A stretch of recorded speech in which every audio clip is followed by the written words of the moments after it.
We are really trying to undermine this capitalist idea of land ownership, and we're trying to make it scalable, to make it available. We bought this land free, so it's kind of no one's, for as far as that can be done in our juridical system. So the ownership is somewhere, and we're not squatting it or making illegal use of it or renting it even. So we're kind of, for the law, we are kind of the owners. Since we have this ownership title, it's incredible how much freedom you get once you get this holy ownership. In the last 60 years, like elsewhere I guess, but here in this capitalist country it goes particularly quick. Compared to the 1960s, only 1 in 8 farmers is left.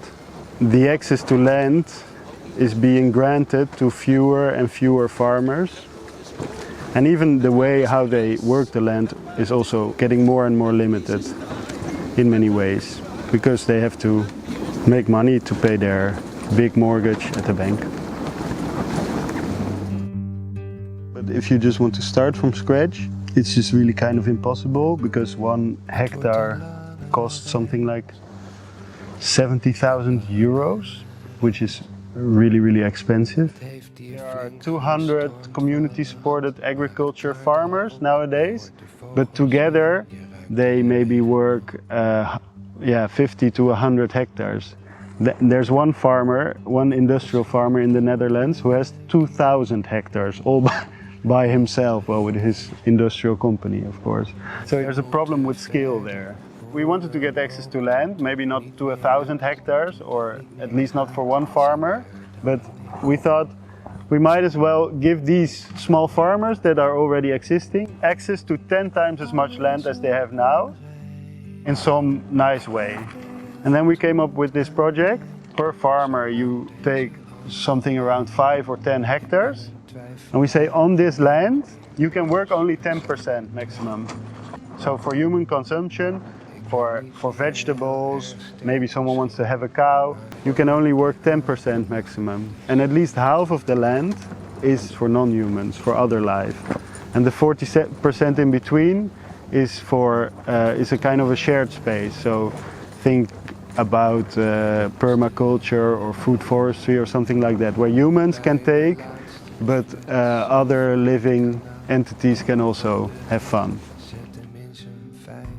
And then we figured there's a lot of people with capital who are into nature conservation or organic farming or whatever, and they must like this as well.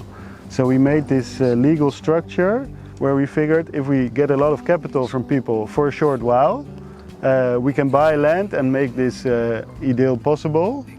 And then we can use this strategy that is also used by big industry, that once people want their money back, we just look for other people to fill up the gaps, kind of like refinancing. So we figured if we want to get this land out of the market, we kind of have to use these aggressive strategies of big industry, because they are kind of our competitors. They also want this land. They want to use it for, I don't know, another field of maize for cows. So we borrowed a lot of money from a lot of people. We borrowed 400,000 euros from 40 people, more or less, for a period of 2.5 years.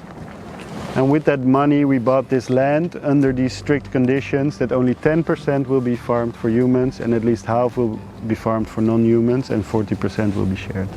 And that strategy seemed to have worked out, because we started our first project where we are the farmers ourselves. We just had a PR story basically, and within 3 months we had the money. So we think that once we have this first project going, trees are growing, we're making vegetables for the people around us, we're making fruits for the people around us, people get involved in the project, we think it only becomes easier each 2.5 years to refinance the money. Plus a lot of people will say, well, whatever, keep it a bit longer. Or it turns out that with these kind of structures, other people have done it for other things, and often people say, oh, I haven't missed the money, you can keep it. That's what we're going for, of course. Then it's really free. We want to have no one's land, so we kind of have to have no one's capital to buy it.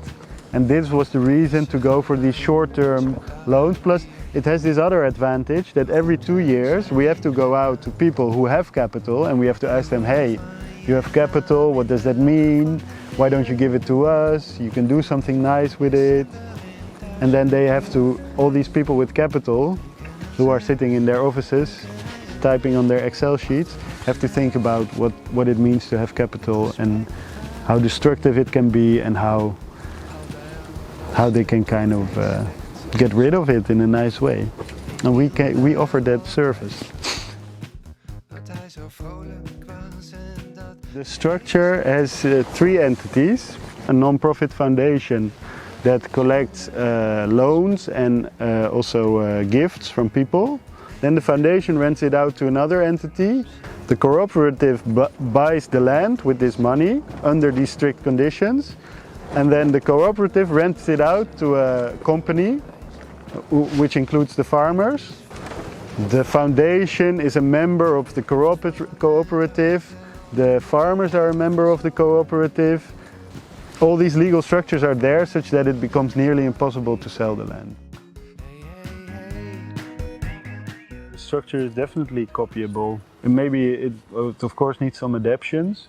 All the stuff we do is we're trying to make it available through our website and different platforms so everybody can just copy it.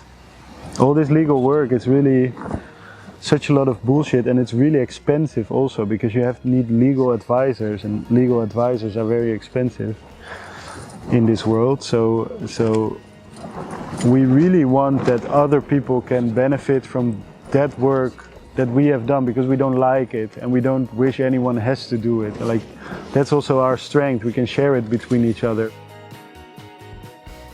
Yeah, it's all a bit technical, but the complexity is there to make sure that the question who owns it becomes very irrelevant with this structure, and the question who has access to what and under what condition becomes very relevant.